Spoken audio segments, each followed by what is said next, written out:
we're going to break down English sentences and look at their most basic parts. We're going to focus on 3 key building blocks that are honestly essential for reading, writing, and speaking with a lot more confidence. So, how are English sentences actually built? I know, it can feel super complicated, but honestly, it's just like putting a puzzle together. And by the end of this, you're going to see exactly how the most important pieces fit together, I promise. So, to get a handle on how sentences work, we're going to follow the story of a newly married couple, Richard and Victoria. Instead of just trying to memorize a bunch of boring rules, we'll see grammar in action, which, let's be real, is the best way to learn anything. Okay, let's start with our very first building block, nouns. Think of nouns as the foundation of any sentence. They tell us who or what the sentence is all about. You can't build a house without a foundation, and you can't build a sentence without a noun. So, a noun? It's pretty simple, really.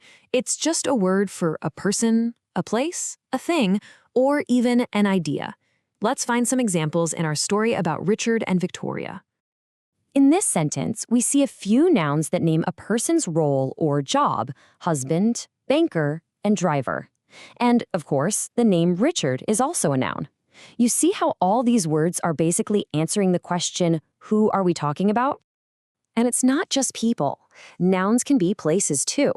Here, the word hotel is a noun because it tells us where the reception happened. Simple, right? Now, this is a really important point. Nouns aren't just physical things you can see and touch. They can also be ideas or concepts. In this sentence, marriage and wedding are nouns. You can't exactly touch a marriage, right? But it's still a thing, an idea, at the center of the story. Wow, look at that list. We found people, places, and ideas. This just goes to show you how critical nouns are for building a story. They are literally everywhere.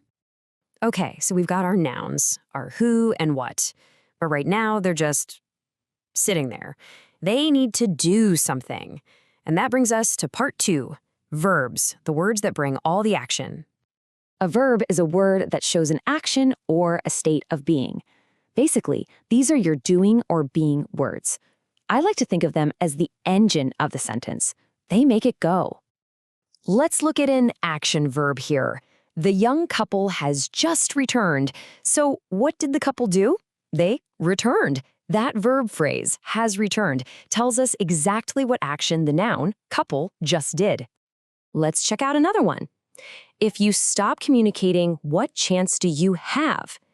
In this sentence, stop is a super clear action verb, and the word have is also a verb. It shows possession or a state of being. And verbs aren't always about big physical actions like running or jumping. Sometimes they just show a state of being. In the phrase, it was a wonderful wedding, the verb was kind of acts like an equal sign. It connects the subject, it, to its description. On the other hand, says is totally an action verb. It's what Victoria is doing. All right, look at all these verbs we pulled out. We've got action words like has returned, stop, and plan. And we've got those being words like was. And here's the thing, every single complete sentence has to have one of these. Okay, we've got our nouns, the who and the what, and we've got our verbs, the action. Now for the fun part. This is where things get really interesting. It's time for part 3, adding color with adjectives. This is how we make our sentences detailed and vivid. So what's an adjective? It's simply a word that describes a noun. It gives us more information. Here's a little trick. Just ask yourself what kind, or which one, or how many. The answer is probably an adjective. Let's see this in action. A new house with all the modern conveniences. See how those words, new and modern, answer key questions? What kind of house? A new one. What kind of conveniences? Modern ones. They give us so much more detail about the nouns. Here's another great example. An authentic Scottish castle. What kind of castle is it? It's authentic. Think about it. Castle is okay, but authentic Scottish castle? Wow. Suddenly you can picture it, right? That one little word makes all the difference. So cool. Look at this collection of adjectives. Words like wonderful and unbelievable tell us about the quality of something, while too weak tells us how long something lasted. Each one makes the story richer and gives us these really important details.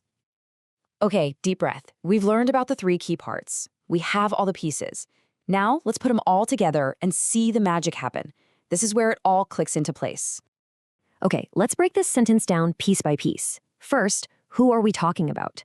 The nouns, couple and honeymoon. Next, what is the couple doing?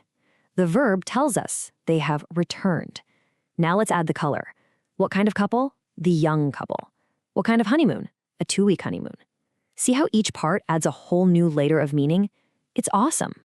Let's try one more just to make sure it sticks. Victoria also has another great travel ambition. Our main noun here is ambition. The verb is has. And the adjective telling us what kind of ambition it is? Great. And that's the big takeaway here. These words are a team. They don't work alone, they work together to build a full picture. So, what's your game plan from now on? It's this simple 3-step process. First, find the nouns, the people, places, and things. Second, look for the verbs, the action or being words. And third, spot the adjectives, those descriptive words. Noun, verb, adjective. You've totally got this.